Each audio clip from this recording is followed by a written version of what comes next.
Okay, so today we're going to discuss about frictional force.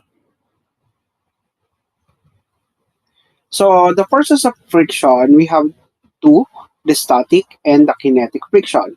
So the static friction is the force that counteracts motion and keeps an object from moving.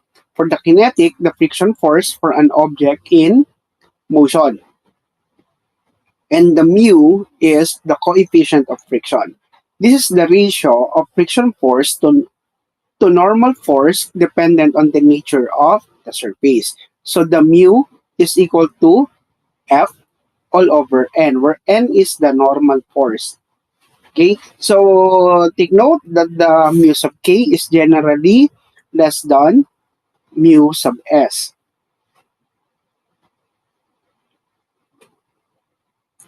So let's have an example. Although there is no block, the block shown is pulled across the horizontal surface at a constant speed by the force shown. If the mass is 5 kilogram, so let's have the drawing. So let's say this one. This is 5 kilogram. And there is a force applied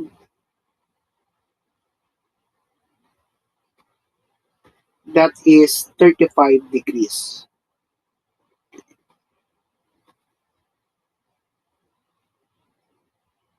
And this is 14 Newton. What is the coefficient of kinetic friction between the block and the horizontal surface? So first, let us draw the kinematic diagram. Okay, I mean the free body diagram. So we have here the mass. Okay, so that is 5 kilogram. But we have to multiply this by 9.8 to make it a force. So what is 5 times 9.8? 5 times 9.8, 49 Newton. And then we know that this is in the surface. Since this is in the surface, there is what we call a normal force. That would be the normal force. Now, there's an angle. So this is 14 Newton. And this is 35 degrees. Okay, so if we take the summation of forces along along x first, so along x, in order to get what we call the um, frictional force. So if there is a friction, kung meron tayong to the right na force na applied na 14, so dapat meron tayo ditong tinatawag natin na frictional force or simply F. Okay? So if we take the summation of forces along x is equal to 0.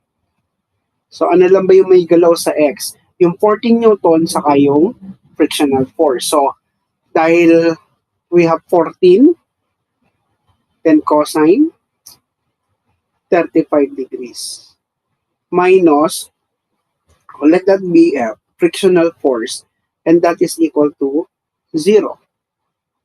In that case, the frictional force is simply 14 cosine 35. So what is the value for the frictional force?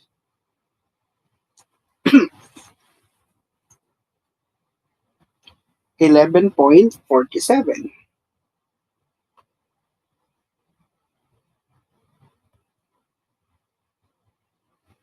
Okay, now if we take the summation of forces along y,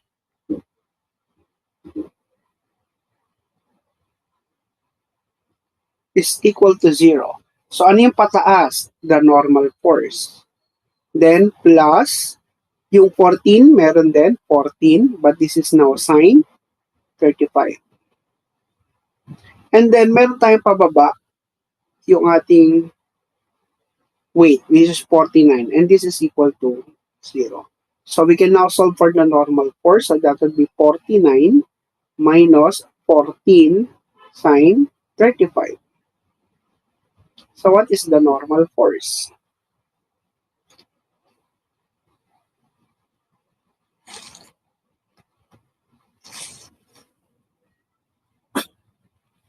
And the normal force is 49 minus 14 sine 35 degrees. 40.10. So this is now our normal force. Now, again, the formula for the kinetic friction is that F, the mu is equal to F over N. And we know what the frictional force is, and that is 11.47 divided by the normal force, which is 40.1. So since this is kinetic friction, we can get mu sub k. So what is mu sub k? 11.47 divided by 40.10. And that will give us, so the unit for this is unitless. So there's no unit for the mu.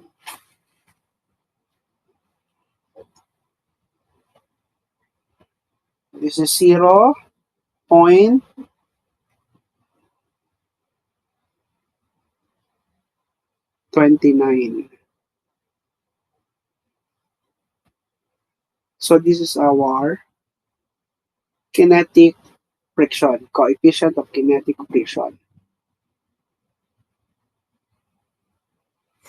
Okay, so let's have example number 2. A student tried to push a heavy wooden box across the classroom floor.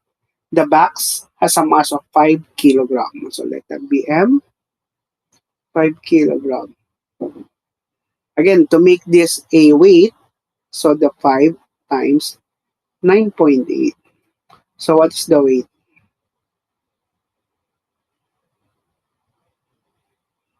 49 Newton. The coefficient of static friction between the box and the floor. So, a given naman sa atin is mu sub F is 0.45. The student pushes with a force of 80 Newton. So, the applied force is 80. Will the box move? So, will the box move? So, how are we going to know the value of the force? May applied. So, kunin natin, no? So, ano yung FF? What is the frictional force? If mu is equal to F over N, then the frictional force is mu N times the normal force. Now, if this is the box that is being pushed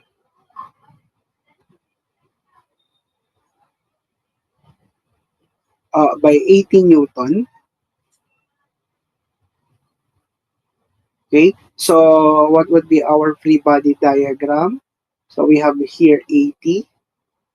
Then we have here the weight, which is 49 Newton. Since this is in the surface, we have the normal force, and then we have here the F. Okay? If we take the summation of forces along Y, summation of forces along Y is equal to 0, then the normal force minus 49 is equal to 0. So the normal force is simply 49 Newton. Okay? Now, for the summation of forces along X is equal to 0, we have F is equal to negative F plus 80 is equal to 0. So F is 80 Newton para gumalaw. Pero, kung kukunin natin by formula that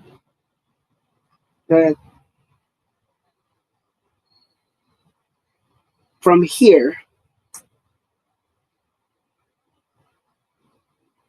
the frictional force is, what is mu? 0.45. And we have to multiply it by the normal force, which is 49. So the value of the frictional force is what?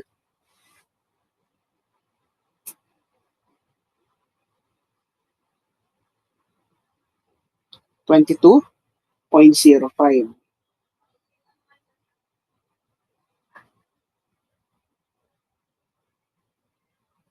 Okay. So, ibig sabihin, magmo-move siya, guys, no? Kasi 22.05 Newton lang yung F mo eh. So, this is moving. Yung frictional force natin, 22.05. Eh, in-applyan mo siya ng 80 Newton. So, it will move. Okay? Pero kung ang value ng ating FF ay greater than 80, so let's say 100 Newton yung ating frictional force, in-applyan mo lang ng 80 Newton, so hindi siya mag-move. So static pa rin siya. But in this case, since the frictional force is less than the applied force, therefore, it will move. So ito ngayon ay frictional, I mean, kinetic. So this is moving. Okay, so let's proceed with number 3. A delivery worker pushes a 30-kilogram cart. So that would be mass 30. So make this weight 30 times 9.8. So what is the weight?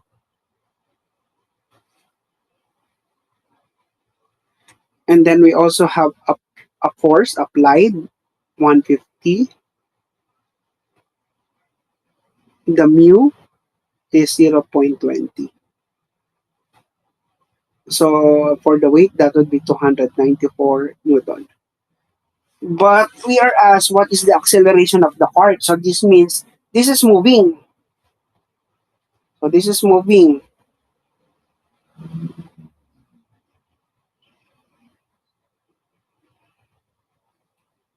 So we need to get first the frictional force. So what is now the FF?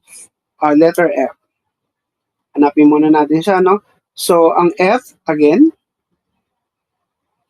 dahil kinetic to, mu ng K times the normal force.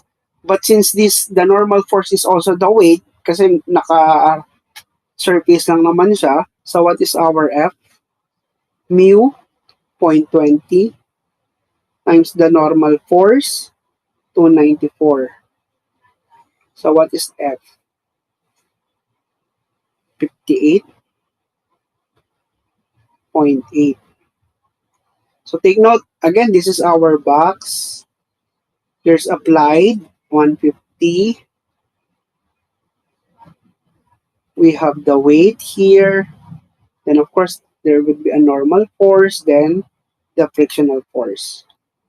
So again, this is our free body, normal force, the weight, 150, and the F. So if we take the summation of forces along Y, or applying the second law of acceleration, that the net force is equal to ma. So dahil dyan, summation of F is equal to ma. We are asked for the acceleration. So ano ba yung mga forces at x? 150 to the right minus the frictional force, which is 58.8. Then this is equal to, the mass is 30, and this is times the acceleration. So we can now solve for the A. So that would be 150 T minus 58.8 divided by 30. So what is the acceleration?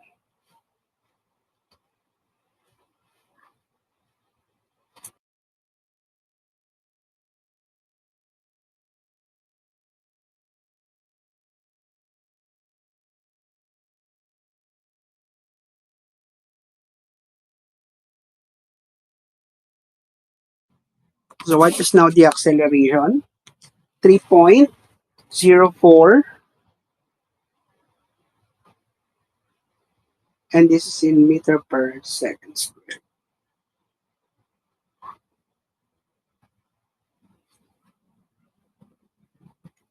Okay, let's proceed with example number 4.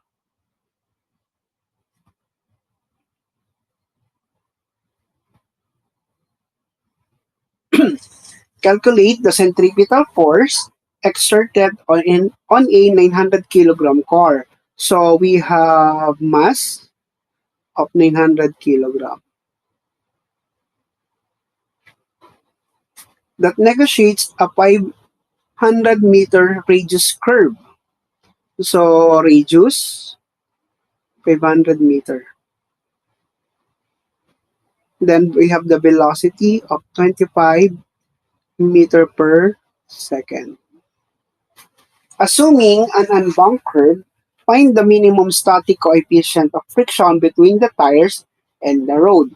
Static friction being a reason that keeps the car from slipping.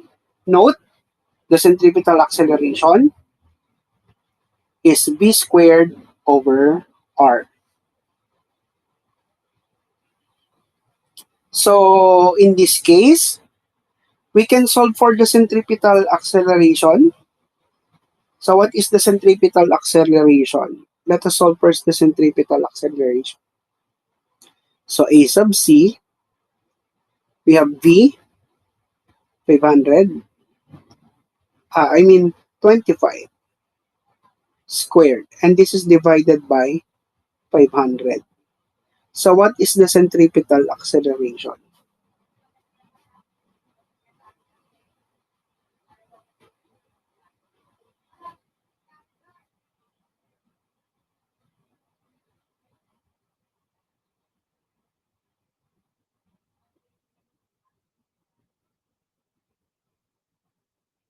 1.25.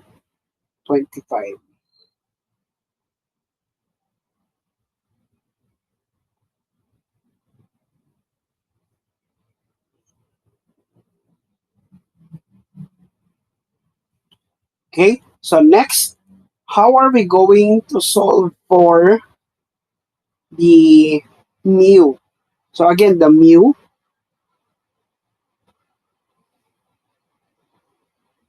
is equal to the frictional force divided by the normal force.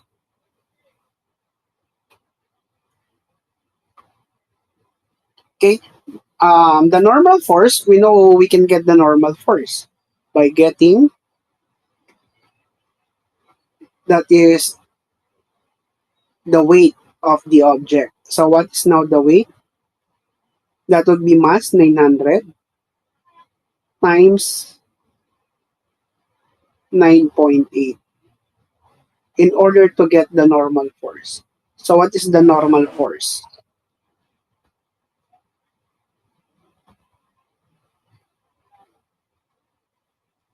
8820.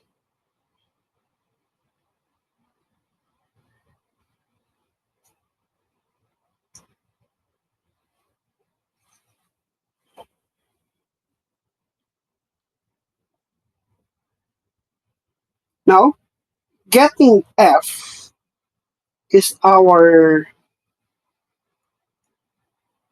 force applied.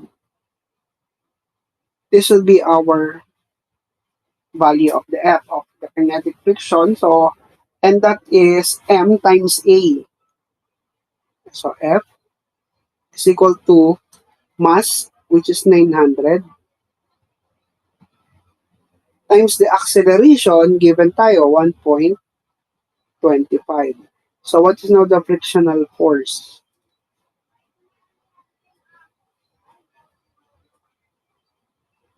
1,125. So we can now solve for the mu.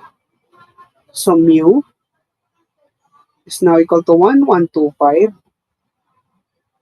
divided by 8, 820. So what's now the static friction?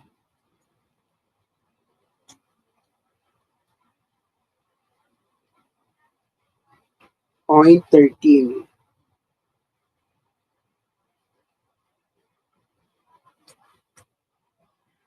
So take note that the value of the mu is always between 0 to 1. So it's always between 0 to 1.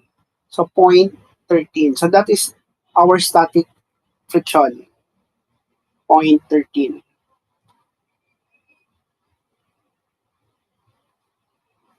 Okay, so that would be all for frictional force.